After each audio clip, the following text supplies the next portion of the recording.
하루의 말씀, 오늘은 시편 85편 8절에서 13절 말씀 가지고 함께 나눕니다. 성경 봉독하겠습니다.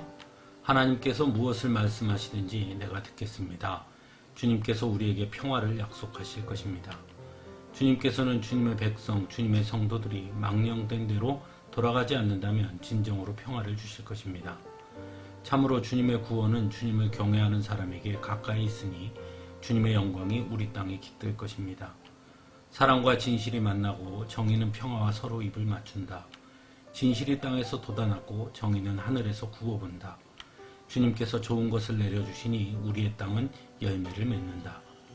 정의가 주님 앞에 앞서가며 주님께서 가실 길을 닦을 것이다. 아멘.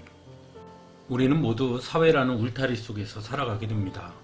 그래서 개인의 행복이 중요하냐, 아니면 비록 개인의 삶을 양보하더라도 사회가 행복해지는 것을 우선으로 할 것이냐 하는 논쟁을 하기도 합니다.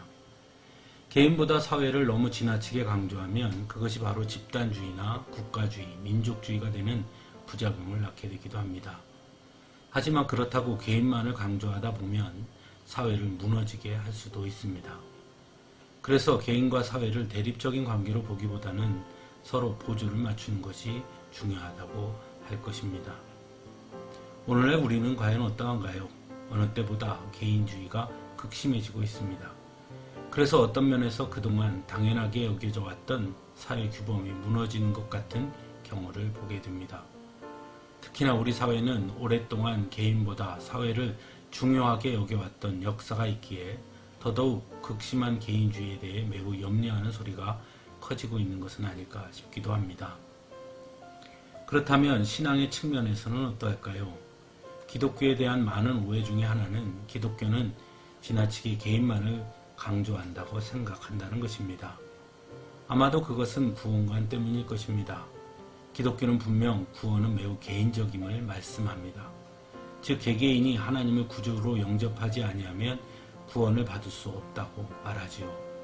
하지만 그렇다고 기독교가 개인만을 강조하지는 않습니다.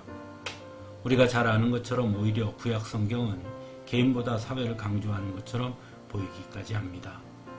그래서 구약에는 개인의 기도도 등장하지만 그들의 사회, 곧 이스라엘 민족과 국가를 위한 기도도 매우 많이 있는 것을 보게 됩니다. 또한 때로 성경은 사회의 죄악이 결국 개인에게도 미치는 것을 보여주기도 합니다. 그리고 그와 반대로 한 사람의 바른 믿음이 오히려 사회를 건져내는 것 또한 보여주고 있습니다. 대표적인 것이 소돔과 고모라를 놓고 하나님과 아브라함이 한 대화입니다. 하나님은 소돔과 고모라를 멸하시기 전 의인 10명이 있으면 소돔과 고모라를 멸하시지 않겠다고 말씀하십니다. 결국 바른 신앙은 개인이 올바로 하나님 앞에 서는 것에서 시작되지만 그것으로 만족하지 아니하고 자신이 속한 사회가 하나님 보시기에 아름다운 사회가 되기를 위해 기도하고 노력하는 것임을 성경은 가르쳐주고 있는 것입니다. 오늘 말씀에서도 시편 85편의 시인은 자신이 속한 사회가 온전히 하나님이 보시기에 합당한 사회가 되기를 기도하고 있습니다. 하지만 그 시작은 내가 듣겠습니다 라는 말로 시작합니다. 그리고 말합니다. 주님께서 우리에게 평화를 약속하실 것입니다. 주님의 구원은 주님을 경외하는 사람에게 가까이 있으니 주님의 영광이 우리 땅에 깃들 것입니다. 라고 말입니다.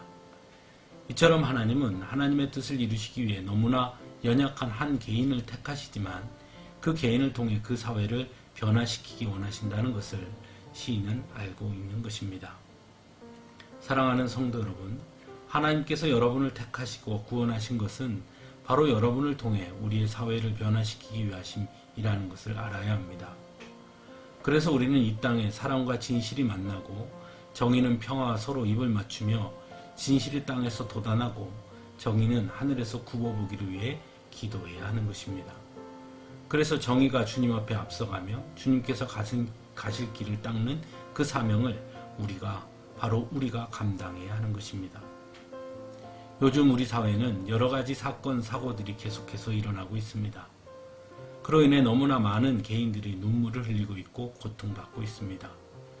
이러할 때 성도가 해야 할 일은 그들을 위해 기도하는 것입니다. 더 나아가 우리 사회를 위해 기도하는 것이죠.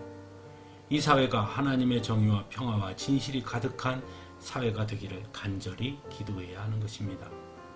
또한 그 일을 위해 우리가 할 수 있는 아주 작은 것부터 실천할 수 있어야 합니다. 사람들뿐이 아니라 우리의 자연 역시 신음하고 있습니다. 인간의 탐욕으로 인한 자연의 신음이 기후변화로 드러나고 있습니다. 이럴 때 우리가 할 수 있는 것은 무엇이 있을까요? 물론 가장 먼저 기도해야 합니다. 나의 삶의 문제를 위해 기도하는 것만큼 우리의 사회와 자연을 위해서도 기도해야 하는 것입니다. 그리고 할 수 있는 작은 실천들을 해야 합니다. 분리수거나 일회용품 사용을 자제하는 것 역시 우리가 할 수 있는 작은 실천들 중에 하나일 것입니다. 그건 역시 이 사회를 온전하게 변화시키기 위한 성도의 사명이라는 것을 기억할 수 있어야 하는 것입니다. 함께 기도하겠습니다.